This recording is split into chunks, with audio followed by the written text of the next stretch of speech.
Hey everybody, it's Gomedex, and before we get into today's video, a quick PSA. If you're interested in getting an Ice Age themed sleeve on Magic Arena, all you gotta do is pick up anything with the Winter Sale tag from the store.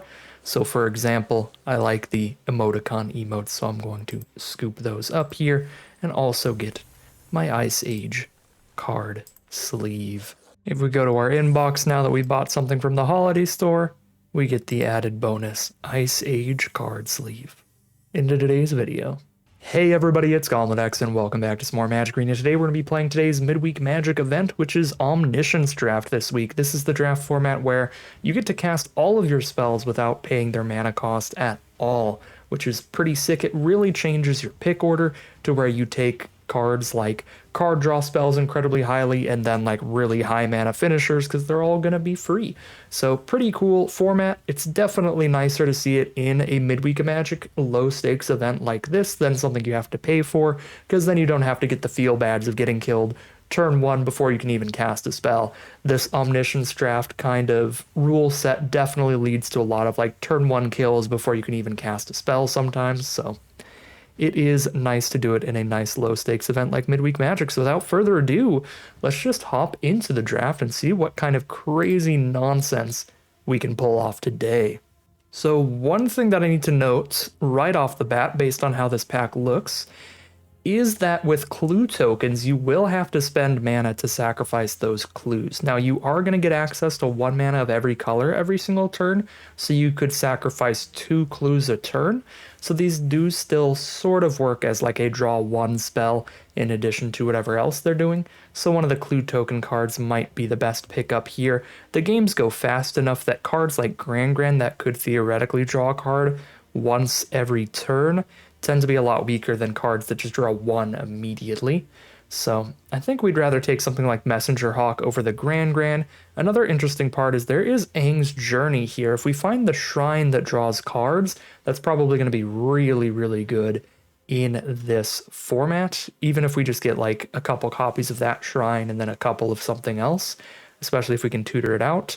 The problem is that the Aang's Journey will only be searching for shrines because we don't run basics in this format, so Aang's Journey might not quite be worth it, even if that blue shrine ends up being pretty good. So I'll just load up with the Messenger Hawk here, grab a clue token right off the bat, and do a little card draw that way.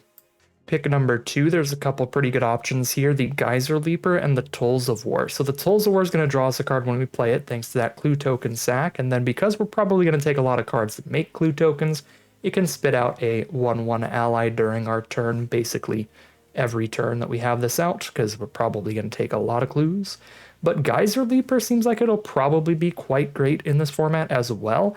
The airbending draw card, discard a card effect means that we can use our emblem mana for that, so we can do that at least once per turn with 4 of our 5 emblem mana, but also because you end up just dumping your whole hand on the board as quick as possible, drawing more creatures, dumping those out as well, I expect we're going to get into some pretty wide board states pretty quickly, and maybe even get some free waterbend draw and discards off of this as well. Draw and discard, not quite as good as just straight up draw a card, but still definitely good in Omniscience, because we're going to be running pretty much every single spell that we draft, because we still have to make a 40 card deck, and we're not going to run any basics at all, any lands at all. So you do have to run a lot of filler that doesn't do anything, like a Fire Nation Cadets or something could be our pick 13 or 14 here over like literally a non-basic land. So being able to filter those out and grab something better is nice. I'm going to grab Geyser Leaper here. Waterbending Scroll would be interesting as well, except that it requires 6 mana to draw the card, and you only get 5 per turn. Not going to do it, unless we run basic islands just to make it work. Pick number 3 now. So, the Omniscience Emblem only lets us cast spells from our hand for free. So something like Hama that wants to cast spells out of our opponent's graveyard, or I guess from exile technically, we will still have to pay off of the emblem, but again, 5 emblem mana per turn, plus this lets you waterbend for those cards. Hama seems like they'll be very good in this format, because everyone's going to be running as many copies of like the 4 mana draw 3 style spells as they can get. So if we can recast some kind of draw 2 or draw 3 from our opponent's grave, that's huge. So let's grab a Hama here. Pick number 4, we have a Messenger Hawk for a draw 1 off of the Clue token. And then we also have a Sokka, which is one of those draw a card every turn, once per turn. But Sokka has to stick around and has to attack with other creatures. And Sokka's not that big. So we'd have to basically clear our opponent's entire board because people are going to be running, big 6 and 7 mana creatures as their finishers, which will be really big blockers for the Sokka. I'm just going to take another Messenger Hawk. River Spirit's actually very funny here because we have to pay that additional cost using our emblem or our permanents on board.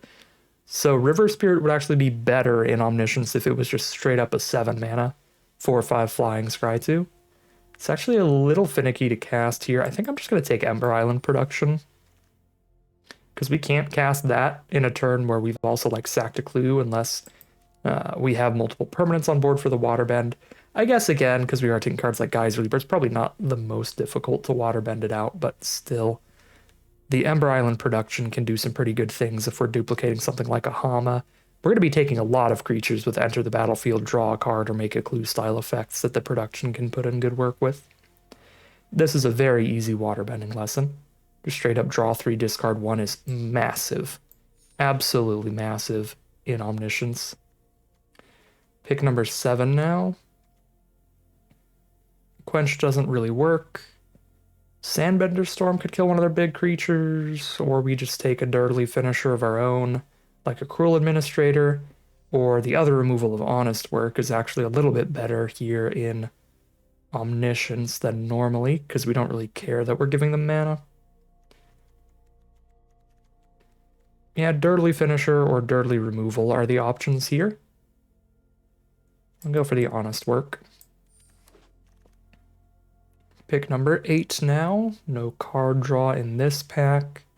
No strong finishers in this pack. This is where we get those cards that we really want to draw and discard off of Geyser Leaper or discard to a Waterbending lesson. Because none of these are good cards for Omniscience.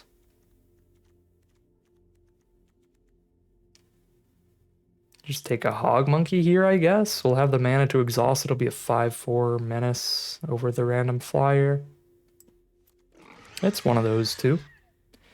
Pick number 9 now. Grand Wield, so we can still take the draw a card, discard a card every other turn. Or not every other turn. Every turn after we cast her, I should say. That's only if we keep the board clear, but everything else here is very bad in Omniscience. It's cards that tutor out lands or buff some creatures. So Grand it is. Pick 10. Our final filler cards might be so bad we could run 4 or 5 islands over cards like Hog Monkeys and Honest Works and stuff, and then we play the Waterbending Scrolls. Probably not. I'm just going to take a finisher here. We'll grab a big 5/6 menace. Pick 11. We'll grab a stunner. Stunner or the removal. Should go removal over that. Pick 12. Clue token from Cunning Maneuver. And then flexible Waterbender is the final pick. Oh, or not. There's a Pillar Launch. Surprisingly, no land in that final pack. All right. Pack 2. Pick number 1. What have we here? I am not seeing any card draw, so nothing that is a forced pick here. Dragonfly Swarm is probably going to be very large, very quick, and when it dies, we draw a card at least. So that still seems pretty good. Or there are removal spells like Heartless Act or Watery Grasp. Dragonfly Swarm seems like a sick finisher for this format. We'll take the Dragonfly Swarm there. Pack 2, pick 2, a bunch of filler finishers, some removal. Just the Knowledge Seeker draws us a card when it dies with a Clue token. Gets big very slowly for Omniscience because it's only on the second card each turn, so it's a 2/1, then a 3/2, then a 4/3. Meanwhile, somebody can literally just play a 6/6 for free. Not super pumped about Knowledge Seeker. I might just take removal over that. Yeah, a little sad there's no card draw here. Yeah, we'll go Epic Downfall. Pick 3. Discard a card, draw 2. Pretty forced pick there. Piandao could be interesting if we manage to keep him around. Zuko, we will have to spend mana to cast the spells, so Zuko's a very risky one. Since we're not casting the spells from our hand, we're casting them from exile. So, take abandon attachments there. Now we have another Messenger Hawk, and that looks like the easy pick again. Now here we have Fire Nation Raider is like a more narrow Messenger Hawk. It's the best card draw in the pack. I mean, I guess Beetle-Headed Merchants can also try. Every time it attacks, sack something, draw a card, but I'll go for... Man, I mean, Fire Nation Raider is so bad in like the opening hand, like as a turn 1 play. But so is the rest of this pack, really. I guess Beetle-Headed Merchants is like a better turn 1 play, and Fire Nation Raider is a better play any turn we attack. Porcupine could be kind of a finisher, so that could be cute. But then again, it has the same issue of like, I mean, we could just play a 5/6 Menace without having to put any work into it. Then play a Porcupine and hope to draw a bunch of spells in a row.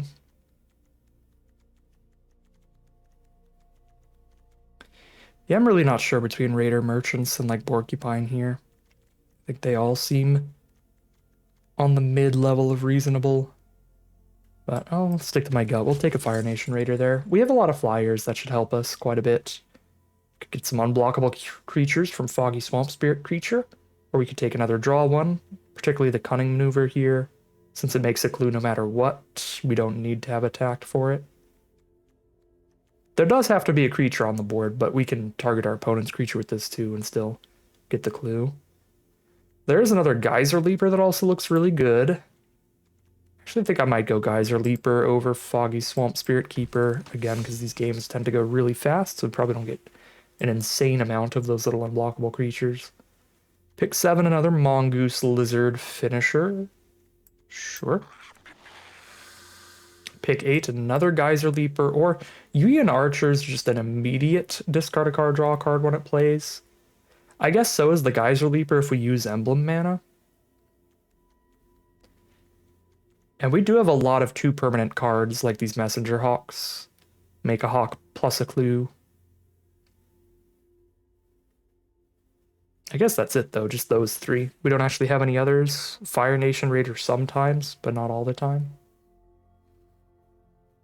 This is close. I'm going to go Geyser Leaper. I mean, the body's a lot better than the 3/1 body. And I think that the ability to discard and draw is going to be pretty comparable. Now, Beetle-Headed Merchants this time? Sure. And then pick 10. Random finisher. We'll take a Canyon Crawler because the exhaust ability on Cavalry costs too much to actually activate. We'll have 5 Emblem mana and 2 from Firebending, so that's 7 out of 8. Pick 11. Super bad pack. Get some mana, which we don't need. Deal 0 damage to target creature. Or I guess the Death Toucher probably over the Otter Penguin, just because we can trade with however big their creatures are on blocks. And then now, again, don't need mana, so ditch the mana stuff and take a Merchant. Get a Porcupine, pick 13. Glad I didn't take that then. And we'll see what we get in pack 3 for pick number 1. We have Teo drawing a card, discarding a card every single turn. Toph discarding a card and letting us pick up an instant or sorcery from grave to hand. Earthbending does not work in Omniscience unless we run some lands over our most mediocre cards, though. And then even then it'll be pretty inconsistent because we're not going to run more than maybe 4 or 5 lands. So Toph is much weaker in Omniscience than normal, but Toph can still discard a card to pick up like a draw 3 like Waterbending Lesson when we're lucky. So Toph is still pretty interesting. Ozai's Cruelty is also interesting. In Omniscience, everybody starts with a 3-card hand. So if you play this turn 1, it can be brutal if it's in your opener. It can be quite good. So these first three cards in the pack, I think, are all by far the best possible picks here. Although airbending, lessening your own creature with a good enter the battlefield effect is another good way to draw cards in Omniscience. I'm going to go for the Ozai's Cruelty here. I'll just be rude. Pack 3, pick 2. Now we can grab one of those airbending lessons. That looks fine by me. Pick number 3 now. We've got the Guru essentially drawing us a card when we play it if we find a lesson, saga, or shrine in our top 5. How many lessons do we have? We have 2 plus 2. We have 4 lessons. It's not quite enough to consistently draw them off of the Guru, but it is still the only card in this pack that potentially draws cards. It's that or the Beetle-Headed Merchants, I guess. Appa can airbend our Messenger Hawks. It's going to take a lot of mana because recasting them off of the airbend will require emblem mana, so 2 mana for the recast plus 2 to crack the clue again, but this is theoretically another draw when we've got Messenger Hawk around. I think I'm just going to go for the Guru though. Pick number 4. This is always draw 1, right? Even if you have no mountains on board. Exile from the top of your library until you exile a non-land card. Cast without paying its mana cost. Can't do that. But if you don't cast it, put it into your hand. So yeah, it's just straight up draw 1 at worst. And if we ever firebend, we can flash it back. But that is a 7 mana flashback, so probably not going to happen. Airbending lesson is probably a better just draw 1, because it's draw 1 plus get extra enter value. Pick number 5. Return a permanent from grave to hand, get a clue. Looks like good draw. Or discard a card, draw a card, get a 3/1. We'll take the True Ancestry here. It's also a lesson. Important card type for our Guru. Pick number 6. Let's take another Dragonfly Swarm over like a 4th Geyser Leaper here. Another finisher. Pick number 7. Cunning Maneuver for a clue. Take a Boomy for just a big doofus finisher. It's a big doofus finisher or 1 clue token. I'll take the 1 clue token with the double Dragonfly and the Porcupine. Seismic Sense literally does nothing without running lands, and I am not going to run lands here, so Porcupine as a finisher or Cruel Administrator as a finisher. We'll take a Cruel Admin here, get an army in a can. It spits out more creatures every single turn. Pick number 9. Beetle-Headed Merchants. Pick number 10. Fire Nation Raider. How many allies do we have for Invasion Tactics? Because that can theoretically be a draw 1 every turn. We have 7 allies. Yeah, I mean, it's draw 1 every turn we hit our opponent with an ally. But we only have 7 allies, and they're mostly going to be small. It's not the most consistent way to draw. I feel like Beetle-Headed Merchants might just be more consistent draw. Even Fire Nation Raider for the 1 clue. I'll take the Raider here. And then a Beetle-Headed Merchants. And then another Raider.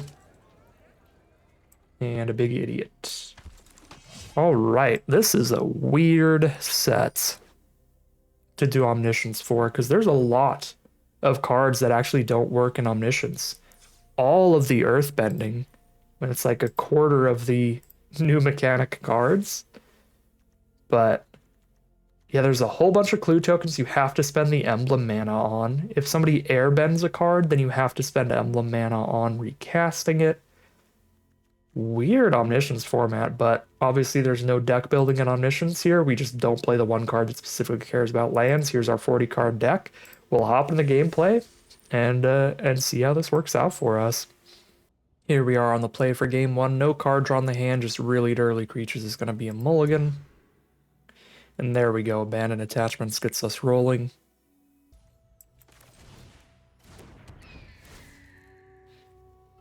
Drop the clue, or drop the Messenger Hawk, get the clue, crack it. Find Waterbender, I'll discard to draw 2. Find Geyser Leaper, and then Sandbender Storm for removal.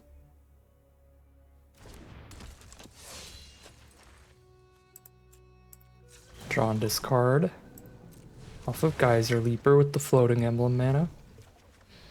Find an epic downfall. That is better than Sandbender's Storm, so we'll keep that one. And pass the turn. There's a Sokka. Messenger Hawk. There's Appa on the Messenger Hawk. Replay it, get another clue.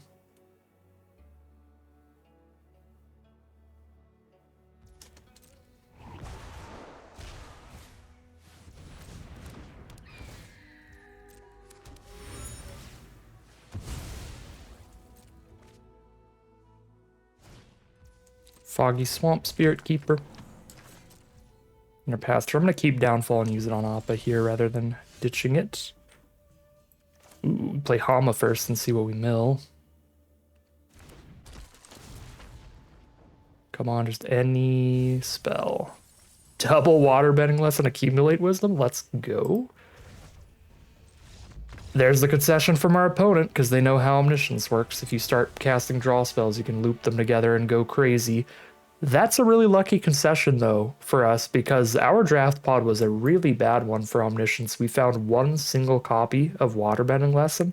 That mill 3 immediately, saying Waterbending Lesson, Accumulate Wisdom.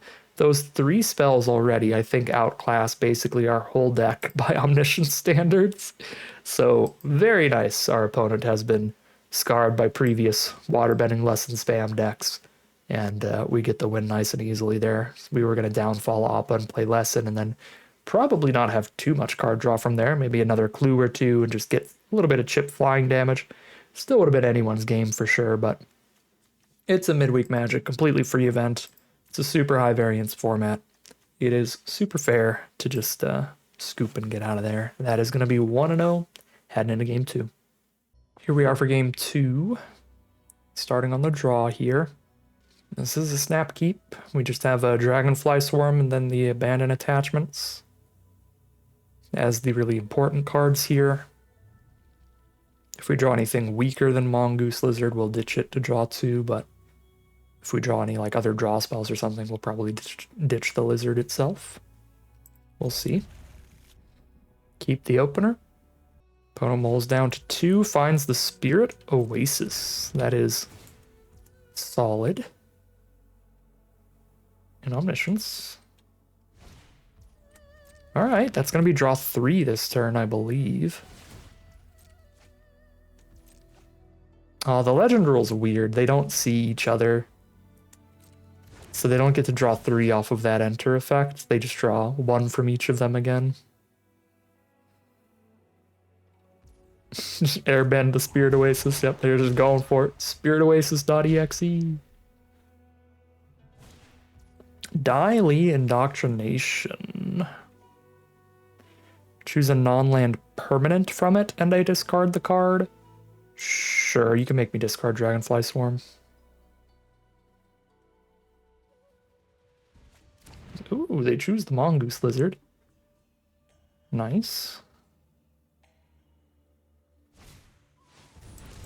Didn't want to respond with Abandon Attachments, ditching the Lizard, drawing 2, and then just like drawing a better creature like a Messenger Hawk or something that draws a card when we play it. Speaking of drawing cards, Katara is going to be great here. They'll have to use Emblem mana as well as tapping permanents, but because, again, you flood the board with everything you draw immediately, you can get a lot of permanents for that Waterbend. They are 1 permanent away right now, though, from triggering Katara, so they'll have to wait till our turn. Oh, no. That's really good. Double Appa. Sick. Airbend the Spirit Oasis. Draw another card.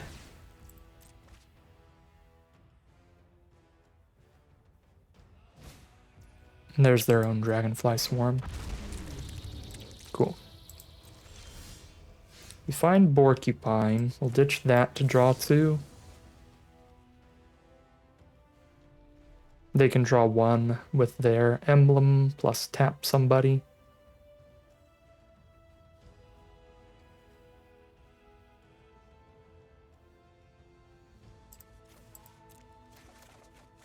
Another Swarm and a Mongoose Lizard.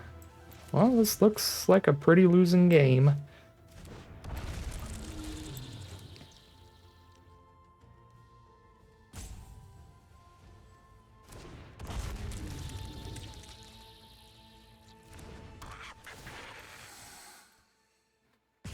They draw a card from Katara every turn. They draw a card from Spirit Oasis Airbend every turn.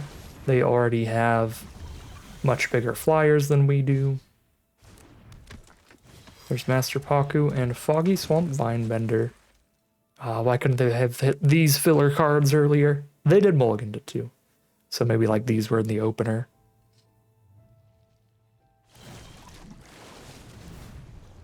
Milling me is good for me. I have 2 Dragonfly Swarms on board, so we are happy to see Paku directed our way.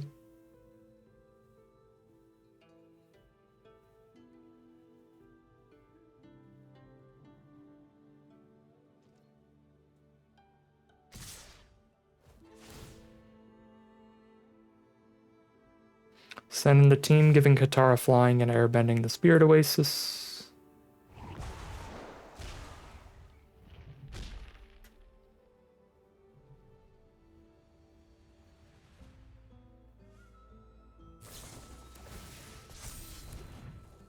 Give the whole board +2/+0 and menace to 1. Good enough for me. We'll move on to game number 3.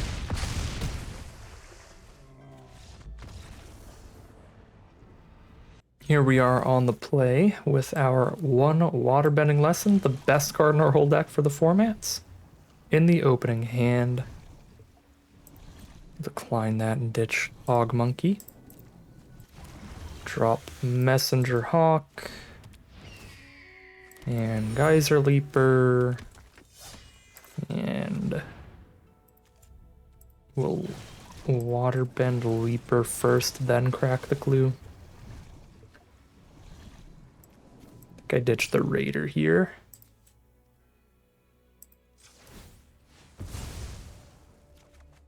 Find Canyon Crawler, 2 permanents for Geyser Leaper, 3rd permanent for Geyser Leaper, draw and discard. Find Beetleheaded Merchants, and they're over it. That is Omniscience for you. Good enough for them, I suppose. That is 2-1 heading to game number 5. No, game number 4. I can't count. Here we are for game 4. Pretty rough opening hand. Again, we only have 1 draw 3 in our deck and like 1 draw 2. We've got a Hama as well for like another big power card. I might just keep this, honestly.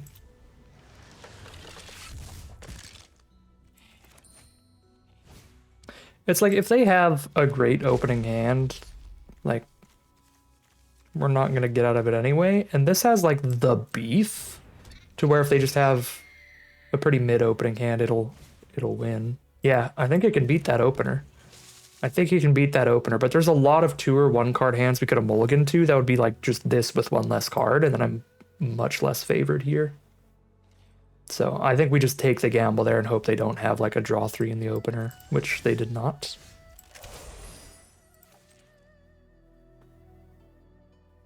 Lizard kill the penguin. And then Lizard boop the face. And then race them with gigantic menacing lizards.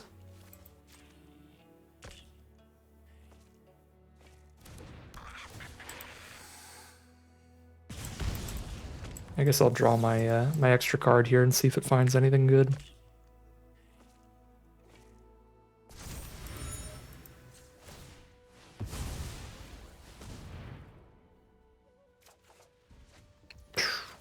Could be. Depends what we mill with the Sama.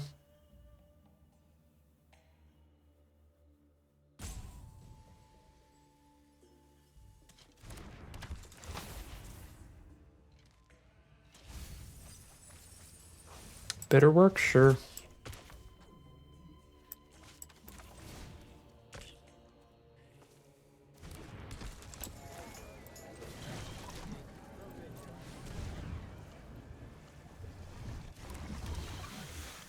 All right. definitely have the winning board state right now, but a single draw can completely change that in Omniscience.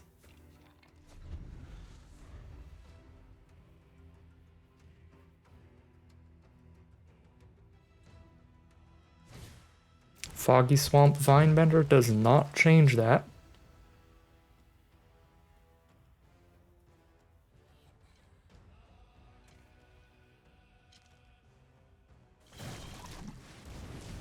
Gonna take an unblockable Koi and a boulder to the face here.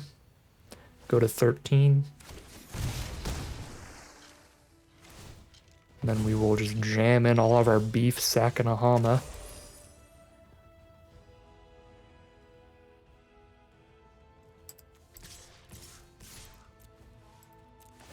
Draw a card off Bitter Work, draw a card off the Beetle-Headed Merchants.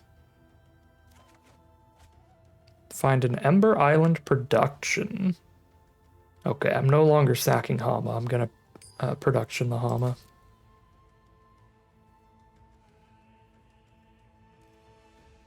Guess I should have pre-combated the second copy Beetle-Headed Merchants so I could sack that instead here.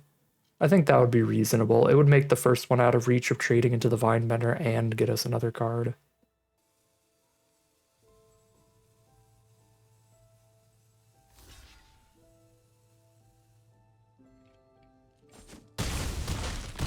They go down to 9.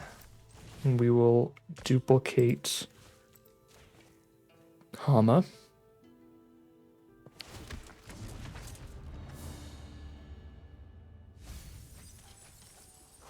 Another Bitter Work, I suppose.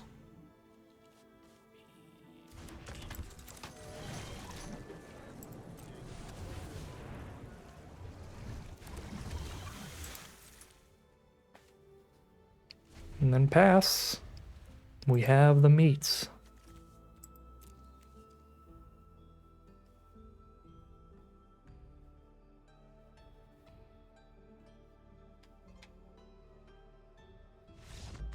All right. 3-1 it is. That is the third victory. That will be our random mystery cosmetic reward out of this Midweek Magic event. Nice quick one here. And we get a Parallax card style for the Airship Engine Room to top it off. Yeah, this was a weird Omniscience format for sure. Definitely feels a little bit more like people are just trying to scrap together whatever individual kinds of card draw they can do, which is kind of cool. It's kind of unique. It makes it feel a bit different from some of the other Omniscience formats, at least in my very, very limited experience. I've played 4 games of it.